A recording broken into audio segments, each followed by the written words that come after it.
Start the Sustainable Living Project, 918 West Sly Avenue. It's a project that was started on Earth Day last year. This Earth Day will be our 1-year anniversary. It's a project where we experiment. We grow whatever we can grow, and we're looking for healthy alternatives for people to be able to utilize and be able to incorporate in their own backyard, if you will. It's a system of companion gardening or square foot gardening.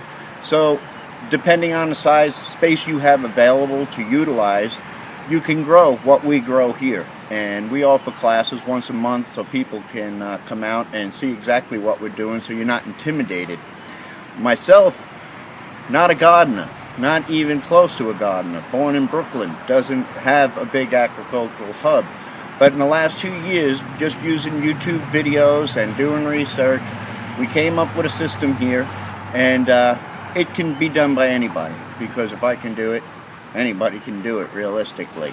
And we've grown from having just 10 boxes of vegetables here to where by the end of March we should have 22 16-foot long boxes, chickens, bees, and fish in the future.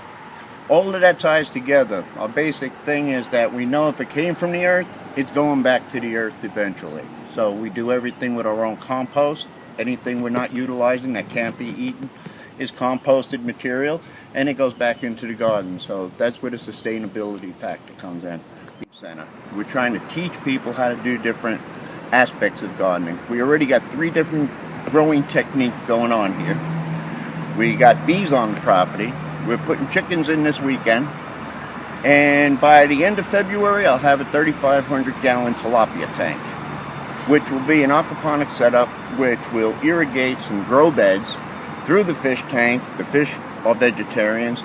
They grow, they poop, they irrigate the beds, and everybody comes out of it good. We do all of this while maintaining 95% of the water within the system, so we're not constantly adding water or anything like that. It's all self-contained. Now the gardens, for instance, this is the 6th garden in the series in the last 2 years. This one is a learning center because of the fact that the way you saw it from coming out of the zoo, and it being located, I think I remember what we got down the middle here. Rutabaga.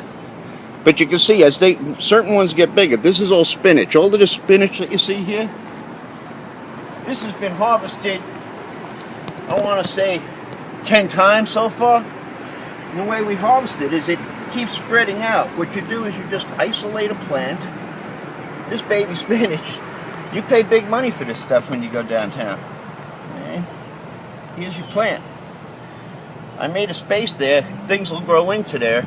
We just clip that right into a plastic bag or whatever, a salad spinner, and you got your spinach. Now we've done this right here in this little patch probably 10 times already in the last 6 weeks, and we fill up a bag every time we do it, until it isn't doing it anymore. When they've expired, making fruit, so to say, we cut them all down. That was a hard lesson to learn, was that, you know, it always, if it looks alive, you want to save it. But if it's not producing fruit, the real estate becomes more valuable. So while the eggplant was growing, we planted kale underneath it. Little tiny kale plants that were shaded from the sun so they didn't burn up. As soon as we harvested the eggplant, it exposed the kale. They were good and strong in the soil. They popped. And that's companion gardening. They don't fight each other for everything. These were harvested improperly, so we didn't get the maximum yield, even though we're probably on the 5th time to be able to harvest these. But we should have cut them down a little further, because all of that's edible. But the first person that harvested, they just cut the flowerets off because that's what they see in the freezer at Publix. They don't know that there's more to the plant. So this will be coming out pretty soon. But a trick we learned with the companion gardening, the first year we put broccoli in, if you have 2 broccoli plants right next to each other, they actually communicate. People think it sounds silly, but they communicate. The strong survive. So you'd have one plant getting bigger and bigger, the other one would get dwarfed. We plant onions in between. Onions. Green onions in between the plants. It prevents the broccoli from communicating with each other. They all grow at the same rate. And now we got onions as well. I want to say 80 pounds of collard greens already. And all of the food that we've been producing here has been being brought to the soup kitchen at the Salvation Army downtown. I hate to call it the soup kitchen. The feeding program in downtown Tampa. They feed 200, 250 people a day right off the street. This is what they're eating in addition to whatever they have to buy.